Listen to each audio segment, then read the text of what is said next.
بسم اللہ الرحمن الرحیم۔ السلام علیکم دوستو، کیسے ہیں آپ سب؟ مجھے اماں بالکل اچھی نہیں لگتی تھی۔ چھوٹی قمیضوں کا رواج ہو تو میری لمبی لمبی قمیضیں سلواتی، اور جب لمبی قمیضوں کا دور آیا تو انہوں نے لمبی قمیضوں کو کٹوا کر گھٹنوں تک کروا دیا۔ اچھے سے اچھے کپڑوں کا ستیہ ناش کر دیتی تھی۔ کسی فنکشن میں جانا ہو تو لاکھ منتیں کر لو، کبھی لپسٹک تک لگانے نہیں دی۔ کہتی تھی جب دلہن بنو گی تو روپ نہیں آئے گا۔ اسکول سے نکل کر کالج آئی تو کس کر حجاب اڑا دیا گیا۔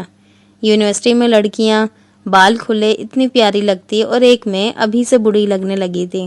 اماں کس کس کر میری 2 چٹیاں بناتی تھی۔ بارہا کہا اماں ایک چٹیا بنا دیں، میری 2 کا رواج نہیں، اور اسکارف کے اندر تو 2 چٹیوں سے میرا چہرہ اچھا نہیں لگتا۔ لیکن اماں کہاں ماننے والی۔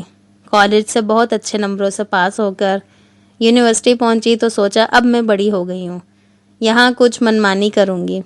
لیکن اماں نے یہاں بھی میری جان نہیں بخشی، حد ہی کر دی تھی۔ رات کو میرے سر میں تیل کی پوری بوتل انڈیل دیتی، کہتی تھی کہ پڑھائی کی محنت سے بال جھڑ جائیں گے۔ مجھے ان سے سخت چڑ ہونے لگی۔ مجھے اماں بالکل اچھی نہیں لگتی تھی۔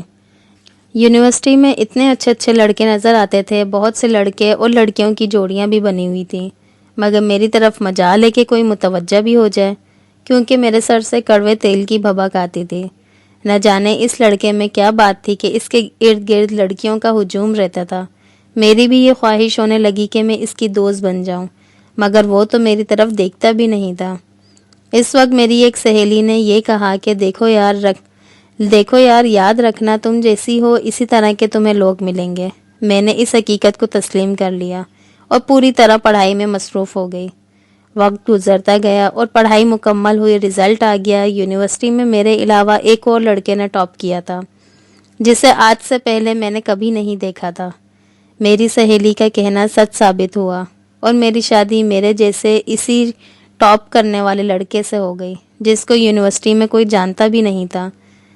اب ہم دونوں کی ایک پیاری سی بیٹی ہے۔ میری جو خواہشات میرے دل میں رہ گئی تھی، میں ان کو اپنی بیٹی کو سجا سنوار کر پورا کر رہی تھی۔ جب لوگ اسے ستائشی نظروں سے دیکھتے میں باغ ہو جاتی۔ اب وہ بڑی ہو رہی تھی، اس کی چال ڈھال میں مجھے ادائیں نظر آنے لگیں۔ وہ جہاں سے گزرتی لوگ اسے موڑ موڑ کر دیکھتے، پر مجھے اب یہ سب اچھا نہیں لگتا تھا، بلکہ سچ پوچھے تو بہت برا لگتا تھا۔ میں نہیں چاہتی تھی کہ اسے کوئی بھی ایسی نگاہوں سے دیکھے۔ آج مجھے شدت سے اماں یاد آ رہی ہیں، اور مجھے اماں کی وہ پابندیاں بھی یاد آ رہی ہیں جن کی وجہ سے وہ مجھے بری لگا کرتی تھی۔ آج مجھے ان کی اپنے اوپر لگائی ہوئی پابندیوں پر فخر محسوس ہو رہا ہے۔ اب اماں مجھے بہت اچھی لگ رہی ہیں۔